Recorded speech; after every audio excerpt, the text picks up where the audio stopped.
from Orlando, and I just wanted to pop in today and share with you some thoughts that I've been thinking about. When we started buying rental properties, I didn't see this in my exact future, right? Like when we started buying rentals, we knew that when we acquired enough properties, we would be able to walk away from W-2 jobs and be able to travel the world a little bit more, move to Florida when you're retired, yada, yada. But what can happen is it can compound pretty quickly. And my message today that really it was on my heart and I wanted to share it, is that the hustle season always pays off. And while it should not be a lifestyle, you should not grind 24/7, never enjoying life, never taking time off.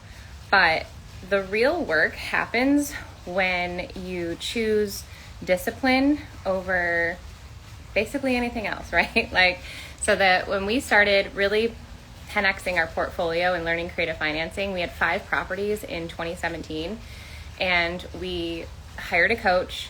We really started learning how to buy real estate without having to go to the banks, to talk to sellers directly off market, and then turn all 5 of our rentals into lease with the option to buy.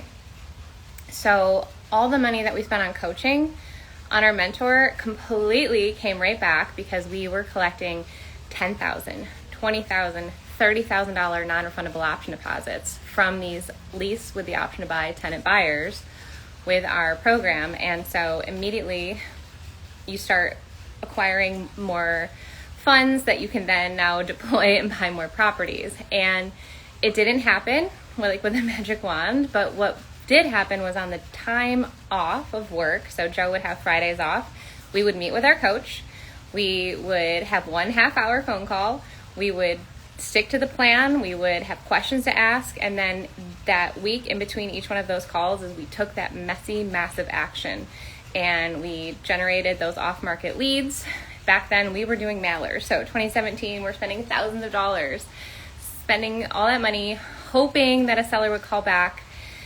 We did 2 rounds of it, and out of those 2 rounds, we had 1 seller and 1 deal. So that one batch really paid off. It was our first seller finance deal, $100 down, paid full price for the property, but we only had to make $500 a month interest-free payments for the term length. And then again, we found that lease with the option to buy tenant buyer, place them, and it just keeps going on from there. But my point is, here it is, a Thursday. I'm getting ready to put on my mini ears. We're taking the kids to EPCOT. We are meeting some of our coaching community members too. So we're having a meetup here tomorrow in Orlando for some of our clients who could make it in, and some are going to be able to come and play with us at the park.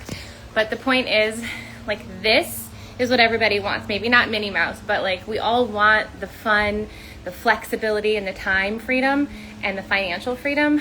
But it only happens when you're willing to put in the work, and when you do put in the work and you maybe make some mistakes and you don't beat yourself up along the way, but you really just try your very best to lock in the best deals that you could purchase for your portfolio. You help out your sellers, you help some rent-to-own buyers, and guys, it just comes from taking that crazy, messy, massive action, but with intention, right? So not just hoping. We always talk about generating free off-market leads with our blue ad.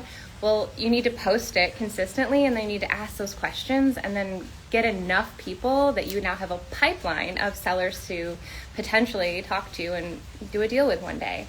So if you're feeling I just don't know, it's hard, no one else seems to be working as much as I do, you're probably right. You're probably one of the people in your social circle or in your family that seems to be putting in the extra hours, but I'm telling you guys, it pays off. I felt the same pull. I remember sitting in a Panera in 2017. It was June. It was the 10th sale for my husband. My father had surgery that year, so I was thinking about that too. My husband had his 10th sale for a car dealership, and he was working crazy hours. And then I was in a Panera looking all around, everybody's having lunch and just kind of enjoying time. And here I am trying to meet with this mentor, wrapping my head around what the heck am I even supposed to say to these sellers? How do I structure a deal? What am I saying to this lease option tenant buyer? And then life happens too. My dad ended up having this big surgery. His lung was removed. And later on that day, I met 2 ladies that ended up giving me $10,000 for their non-refundable option.